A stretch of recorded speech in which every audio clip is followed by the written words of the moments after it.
Hi friends, welcome to my channel. నేను మిత్రనాథ్ని. యావండో దీన్ని lobster అంటారు కదండి, అదేనండి కలరీ అంటారు. అయితే చూసారా, అదంతా ముళ్ళులతో ఉంటుంది, మొత్తం మీసాలని పెద్ద పెద్ద మీసాలతో ఉంటుంది అన్నమాట. ఇది మనం బోట్లో ఆటలకు వెళ్ళిన వాళ్ళకి ప్రత్యేకంగా రెండు దొరికాయండి. ఆ రెండు పట్టుకొచ్చారు, నేను తీసుకున్నాను. ఒక్కో పీస్ వచ్చి 100 రూపీస్ అన్నారు. అలా రెండు తీసుకున్నాం. దాన్ని ఇంటికి తీసుకొచ్చి మీసాలన్నీ తీసేసి మనం ఉడకబెట్టుకునేలాగా మన గిన్నెలోకి దాంట్లో వాటర్ వేసి అది వేసి అనమాట. అది సముద్ర వాటర్ అయితే చాలా టేస్ట్ వస్తుంది. బట్ మన దగ్గర సముద్ర వాటర్ తేలాం కాబట్టి సాల్ట్ వేసాం. దాంట్లో ఉడికి మొత్తం అంతా కూడా సాల్ట్ పట్టుకొని మంచి టేస్టీగా ఉంటుంది. అది మొత్తం రొయ్యి అంతా ఒలిచేసుకొని మన హోటల్ టైప్లో ఎలా ఉంటుందో రెసిపీ మీకు చూపిద్దామని చెప్పేసి నేను వీడియో చేయడం జరిగింది. చూసారు కదా ఎలా ఉందో.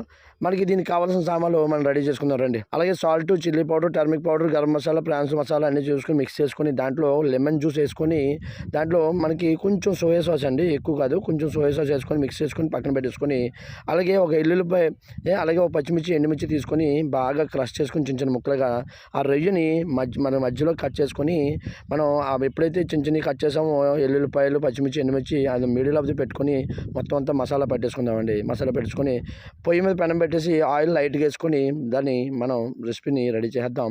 చూసారా, ఆల్రెడీ బాయిల్ చేసాం కాబట్టి త్వరగా కుక్ అయిపోయింది అనమాట. మరి ఫుడ్ రెడీ అయిపోయింది. మరి వీడియో వచ్చినట్టయితే లైక్ కొట్టి, షేర్ చేసి, సబ్స్క్రైబ్ చేసుకోండి. దీని పేరు ఏమనుకున్నారండి? గార్లిక్ చిల్లీ లాబ్స్టర్ అనమాట. Thanks for watching. Follow for more.